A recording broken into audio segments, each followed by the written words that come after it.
Shalom, Kal Halal, Yahweh Ba'Hashem Yahushai Ba'Hashem Kodash. Double honors to the elder apostles and elder bishops of GMS, including the elders that came before them, that taught us his truth. And shalom and salutations to all the brothers out pushing the word in truth and in sincerity, the hopeful elect tabernacle of David. On the brother Yahshua, I'm back with the World War III Daily Update. Shalom and salutations to you as well. We're going to start right here, Monday, 2nd Ezra 16 and woe is me.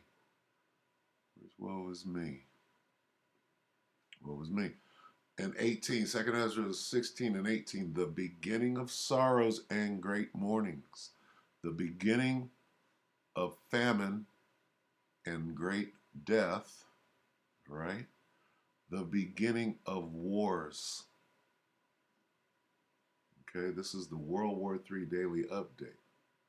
Wars, plural, okay, as in Eastern Europe, as in the Middle East. What happened over the weekend? Iran getting bombed. And they have to retaliate, do they not? And the power shall stand in fear. The beginning of evils. Evil means bad times. What shall I do when these evils, bad times, shall come? All right? Hey, the beginning of wars. All right? So, without further ado, we're going to let this guy, the Canadian prepper, old Nate,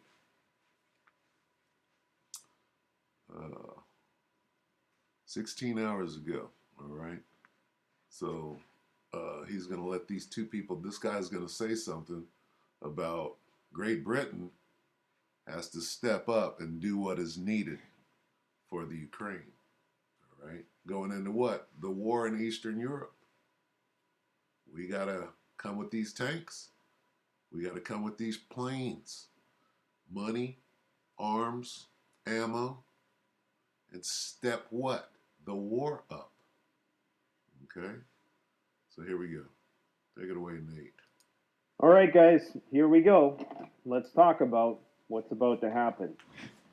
Let me just play you a clip from one Jake Berry, a member of Parliament of the UK. We should take pride as British people at having been one of the leading supporters of our allies in Ukraine from the start of this conflict. In fact, providing more training than any other nation before the conflict even started. But if we fail to act now, I think a member of the audience pointed out that we will find ourselves fighting on the soils of Poland. That really is World War III. And we have to do everything within our power to avoid. Okay, so he said if if they show up and we have to fight in Poland, that really will be WW3, World War III. Listen again, close. What are we talking about here? This is the update. World War III Daily Update. He says out of his own mouth, that really will be World War III. And this is where it's going. Nobody can control this. The Most High has got it firmly in hand. Listen. Soils of Poland. On the soils of Poland. Let's listen again. The nation before the conflict even started. But if we fail to act now, I think a member of the audience pointed out that we will find ourselves fighting on the soils of Poland. That really is World War III. And we have to do everything within our power to avoid. Okay, pay attention to what he just said, because this is the long... He said if we don't do everything, we're going to be fighting on the soils of Poland. And that really will be World War III. He's saying somehow we have to stop this from happening. Guess what? There's nothing you can do.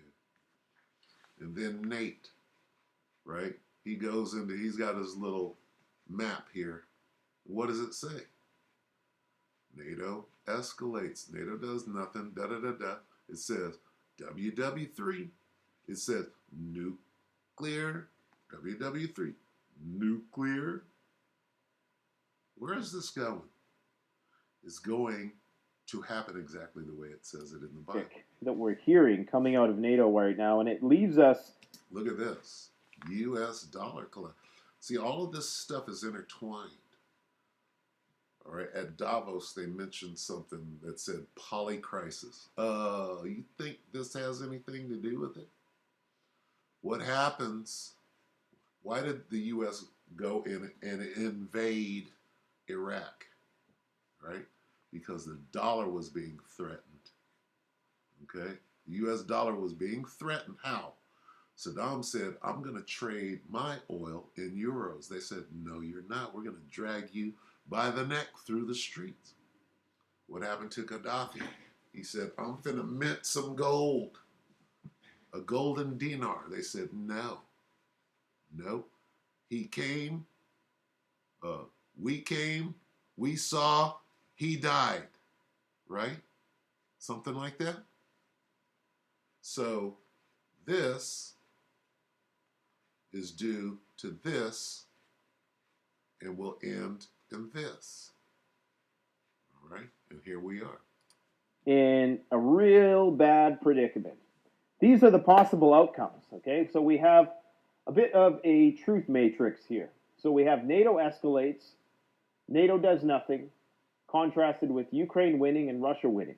So what this means is that if NATO is escalating the conflict and Ukraine is winning, Russia gets pushed back to the pre-2014 borders, Ukraine takes back Crimea and all the rest. You can almost absolutely guarantee it has to go nuclear because this would likely be a catalyst towards Russia's political instability. Putin cannot lose this conflict. There is so much at stake in this conflict. Most people don't understand that while it might seem that it's just a small piece of land and why would anybody care? Of course, it's not a small piece of land. It's a wealth of resources. It's a large population of people. And when you add on the Ukrainian landmass and all those resources onto the Russian economy, it becomes a serious powerhouse. So that is one possible outcome. If NATO does absolutely nothing, and by some stroke of luck, Ukraine wins, maybe the Russians start fighting with one another. Okay, maybe there's some sort of conflict between the Wagner group and the Chechens and the Russian Federation. If that happens, we're likely to at least, in the very least, see a nuclear incident, some demonstration, a demonstrative nuclear strike or test, possibly. Even in the farthest reaches of Siberia, it doesn't matter. We will likely see that card played as a means of trying to bring control to the situation. That will, of course, draw global condemnation, which will almost force NATO, who has up till that point done nothing, even though we already know they're in there like a dirty shirt already. So this category is almost moot at this point, but we put it in there just so we have all the possible outcomes. Then, of course, it inevitably leads to World War III going nuclear. If NATO is escalating and Russia is winning, you heard what Jake Berry just said. He believes that World War III comes about if Russia is winning. And if the Russians are able to get a hold of at least eastern Ukraine, for some reason, he believes that the war is going to spill over into Poland. Now, this is the only potential outcome where things may not go nuclear because we would hope that Russia would stop there, even though a lot of people are saying at this point in time, trust between the East and West is completely broken. The Russians will never trust the West again. Therefore, they're not only going to just take eastern Ukraine, they're going to have to take the whole country, and then they're going to have to take the Baltic states as well. It's inevitable. This will be the impetus to the collapse of NATO. Thereby, we go back to World War III and a nuclear exchange. Well, that's pretty much what the Bible says. Ain't going to be no peace and safety. All right? Only destruction. All right? What does it say? When they shall say peace and safety, then sudden destruction. So say peace and safety again. Okay? Now, if NATO does nothing from this point forward, if they, renege on the tank promise and they don't do anything else to support the Ukrainian military effort, then basically Russia is going to take pretty much the entire country. They're likely going to move into the Baltics. The concern is that if NATO doesn't check the Russians on their military intervention in Ukraine, that they will be emboldened to go and attempt this in surrounding territories. And that, of course, is going to call into question the strength of the U.S. military and NATO alliance as a whole, thereby weakening the US dollar as the global reserve currency. Because not only has NATO already shot itself in the foot by the seizure of Russian assets, and many other countries are starting to see that if we're holding all these dollars and someday we get put on the blacklist, then NATO can throw us under the bus as well. While you have the US dollar collapse, the US is not going to let that happen because the house of fiat, there's trillions of dollars riding on it. Therefore, we go to World War III. What are we talking about? What are we talking about right now? Well, we're talking about the beginning of wars, right? We're talking about the beginning of what wars? Nuclear wars. How do nuclear wars end? Well, we haven't had one yet, but we will. And I'll show you how it ends, all right? That word end is synonymous with a certain people. I'll show you that. We'll close it Nuclear. up. So no matter how you slice it, we're really looking at a world war. There really is no possible way out of this scenario at this point in time.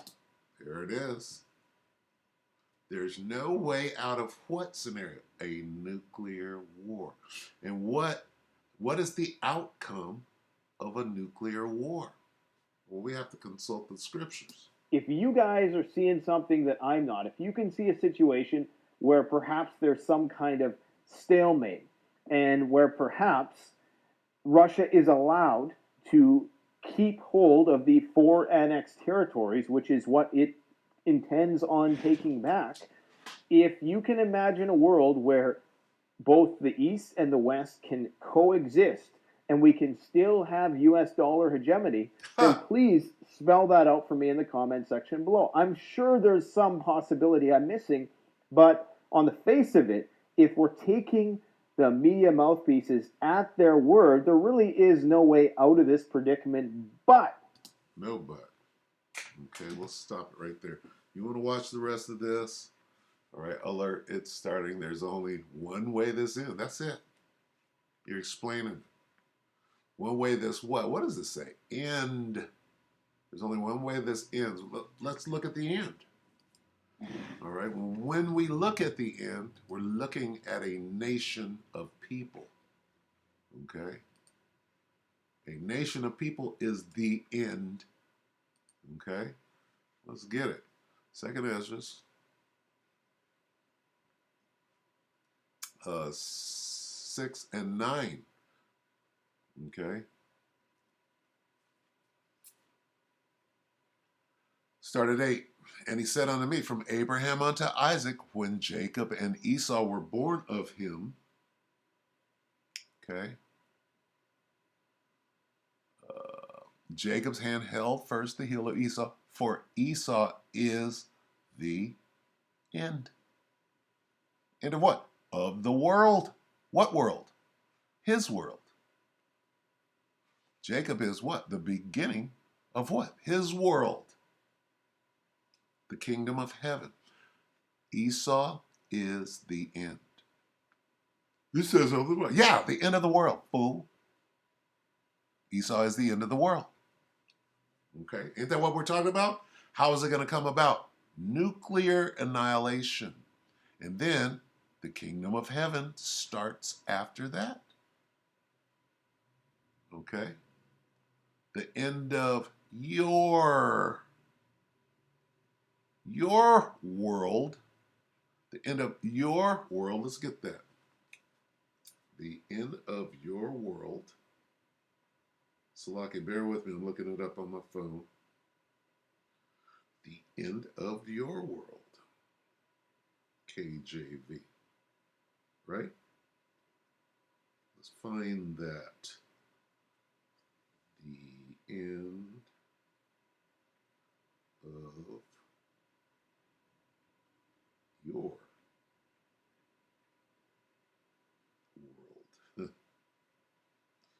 For God so loved the world.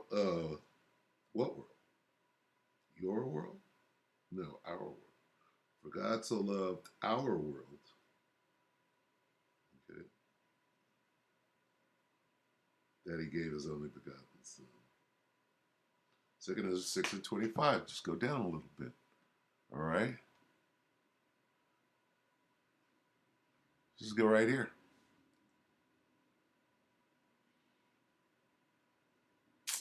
Start at 23. 2 Ezra 6 and 23. And the trumpet shall give a sound which when every man heareth, they shall be suddenly afraid. That time is coming. We're close.